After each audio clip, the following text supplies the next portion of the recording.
Good morning students. पहले पढ़ी थी हमने टोरोजन इक्वेशन। अब पढ़ेंगे हम combined stress due to the bending and torsion in the solid and the hollow shaft. Combined stress है। कंबाइंड स्ट्रेस कौन कौन सा? आपके बेंडिंग की वजह से क्या इफेक्ट होगा इन टोरोजन, इन सॉलिड और हॉलो शाफ्ट। बेंडिंग, अगर जैसे आपकी शाफ्ट है, सपोज ये आपकी शाफ्ट है, ये कहीं यहाँ अटैच हो रही है आपकी शाफ्ट इस पे बियरिंग पे, तो एक तो क्या होगी, ये बैंड होगी और एक ये ट्विस्ट होगी। जैसे ये है, ये बैंड भी हो रही है आपकी और ये ट्विस्ट हो रही है। ये बैंड हो रही है यूँ और एक क्या यूँ ट्विस्ट होगी। जब यूँ ट्विस्ट होगी तो उसमें क्या होगा, combined stress due to the bending and torsion in solid and the hollow shaft.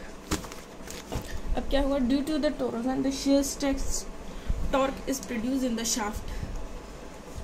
अब ये कह रहा है कंबाइंड की वजह से जो इक्वेशन है आपकी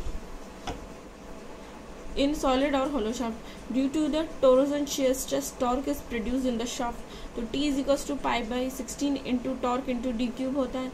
और टॉर्क की वैल्यू ऐसे, टॉर्क इज इक्वल्स टू, इसको क्रॉस मल्टीप्लाई कर देंगे T into 16 upon pi D cube, where ठीक है, ये आपके टोरोजन की हो गई ट्विस्टिंग की वजह से और ये शेयर स्ट्रेस की हो गई। दो इक्वेशन यहाँ से निकल गई, ठीक है ना। नहीं, एक इक्वेशन निकली किसकी वजह से, ट्विस्टिंग की, टोरोजन की वजह से। अब दूसरी निकालेंगे, एक टोरोजन की वजह से हमने स्ट्रेस निकाला, कौन सा स्ट्रेस निकला, हमारा शेयर स्ट्रेस प्रोड्यूस हुआ। दूसरा आपका bending, due to the bending moment m sigma b is produce in the shaft. तो बेंडिंग होगी, बेंडिंग की वजह से बेंडिंग स्ट्रेस जनरेट होगा। तो m is equals to pi by 32 into sigma b into D cube, where sigma b is equals to 32.m pi D cube. अब क्या करेंगे, sigma b is equals to 32.m pi D cube. अब ये क्या है, bending equation क्या है आपकी, bending equation is equals to sigma b Y sigma B upon Y which equals to m upon I E upon R. ये आपकी bending equation है। तो E B in sigma Y which equals to E R E. अब इसको क्या कर दिया, ये इससे कोरिलेट करके इसे यहाँ लिख दिया। तो sigma B is equals to E upon R into Y. तो sigma B is directly proportional to Y, ये इंक्रीज होगा तो ये भी इंक्रीज होगा। अब क्या बेंडिंग मोमेंट है, ये बेंडिंग इंक्रीज होगी तो आपकी वाई क्या है, वाई डिस्टेंस है, कहाँ से, वाई ये यहाँ से न्यूट्रल एक्सिस से जो आपकी ये डिस्टेंस है ए और बी में, तो ये आपकी वाई, अगर वाई इंक्रीज होगी तो बेंडिंग स्ट्रेस, तो मैक्सिमम कहाँ होगा, मैक्सिमम आपकी वाई कहाँ होगी, आउटर सरफेस पर। तो आपका बेंडिंग मोमेंट मैक्सिमम कहाँ होगा, आउटर सरफेस पर। उसी टाइप से ये बेंडिंग इक्वेशन थी। अब ये टोरोजन इक्वेशन है, T J is equals to torque R is equals to G J theta upon L. अब torque R is equals to G theta upon L, ठीक है। अब ऐसे लिखेंगे, torque is equals to G theta upon L. ये क्या है आपका कांस्टेंट है। तो G torque is directly proportional to R. जैसे आर इंक्रीज होगा तो टॉर्क इंक्रीज होगी अपने। अब क्या आर इंक्रीज होगी तो टॉर्क आर मैक्सिमम का होगी आपके आउटर सरफेस पर। तो आपका ये टॉर्क शियर स्ट्रेस मैक्सिमम का होगा आपका आउटर सरफेस पर। तो ये मैंने एक लाइन लिखी है, where the torque is increase and the R is also increase, so the R is maximum at the outer radius of the shaft, ठीक है ना। इन दोनों इक्वेशन का आपका रिलेशन मिला ही है। अब आगे देखते हैं। अब इसमें क्या आपकी बाई एक्सियल स्ट्रेस प्रोड्यूस हो रही है, दोनों कहाँ है आपकी, मैक्सिमम एट आउटर सरफेस पर है। अब ये डायग्राम में दे रखा है shear stress at a maximum surface पर यहाँ, और ये बेंडिंग है आपकी कहाँ, जैसे जैसे आपका आर इंक्रीज होगा ऐसे आपकी इंक्रीज होगी।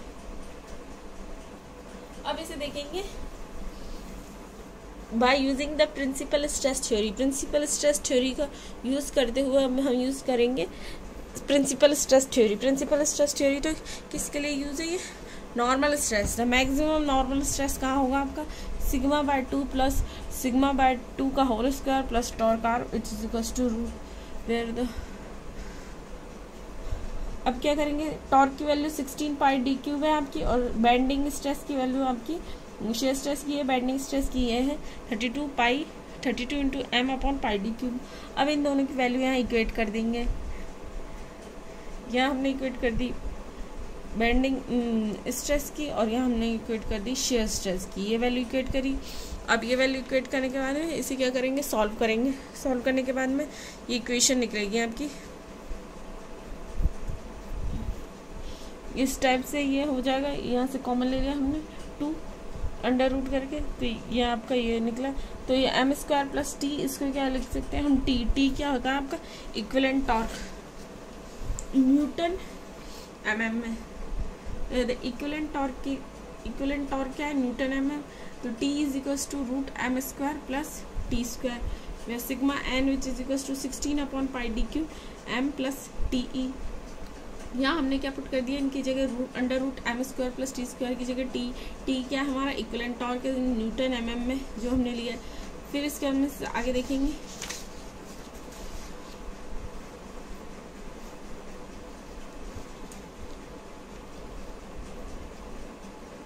अब इसे क्रॉस मल्टीप्लाई किया, सिग्मा n इंटू इसको यहाँ ले आया m प्लस टी ई अपॉन ये इधर गया इंटू 2 इधर कर दिया, इंटू 2 इधर कर दिया, दोनों साइड इंटू 2 कर दिया, तो 32 हो गया या 2 हो गया। अब m plus T upon 2 which is equals to M E, equivalent bending moment. इसे क्या कहते हैं आप, इक्विवेलेंट बेंडिंग मोमेंट। ये किस में आएगी, वो इक्विवेलेंट टॉर्क की थी, ये इक्विवेलेंट बेंडिंग मोमेंट है। इक्विवेलेंट बेंडिंग मोमेंट के न्यूटन mm में आएगी। तो m is equals to sigma N M max into pi D cube by 32। तो m is equals to pi upon 32 sigma N max into D cube. अब यहाँ पर sigma N क्या है, मैक्सिमम नॉर्मल स्ट्रेस है, डी क्या है, diameter of the solid shaft है, डी आपका diameter of the solid shaft है, एम ई क्या है आपकी इक्विवेलेंट बेंडिंग मोमेंट है। According to the principal stress theory shear stress maximum का होगा, नॉर्मल स्ट्रेस निकाला था maximum sigma by 2 divided by 2 का होल स्क्वायर प्लस टॉर्क का स्क्वायर, और टॉर्क का स्क्वायर, इन दोनों की हम वैल्यू यहाँ पुट कर दी। शेयर स्ट्रेस निकाला, नॉर्मल स्ट्रेस निकाली थी हमने। अब इसे आगे सॉल्व करेंगे। Wait torque maximum equals to 16 m pi D cube का whole square plus 16 t pi D cube का whole square. Torque maximum equals to 16 pi D cube under root m square plus T square.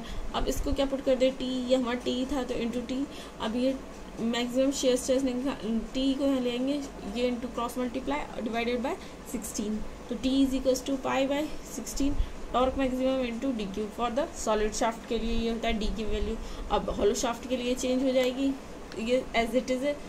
ये आपका derivation से निकालेंगे तो उससे ये आ जाएगी d1 की cube 1 minus T square upon d1 की पावर 4। तो m is equals to pi by 32 into sigma n maximum into d1 3 1 minus d2 minus d1 का होल की पावर 4, ये आपका आ जाएगा। तो d1 क्या है, आउटर डायमीटर, d2 क्या है, इनर डायमीटर। d1 आउटर और inner diameter, where t is equals to pi by 16 torque max into d1 की cube 1 minus D square divided by d1 की power 4, where d1 is the outer diameter और d2 is the inner diameter.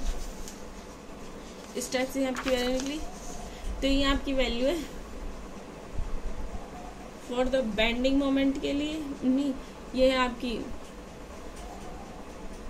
Equivalent bending moment के लिए, equivalent twisting moment के लिए। और shear stress आपका maximum कितना है, ये आपका 16 पाई डी क्यू, और मैक्सिमम बेंडिंग और टोरोजन दोनों की इक्वेशन आपको यहाँ निकल गई। ये बेंडिंग से निकली, ये ट्विस्टिंग से। अब इनके ऊपर आपके न्यूमेरिकल हैं जिन पर डायरेक्ट डेरिवेशन होगा।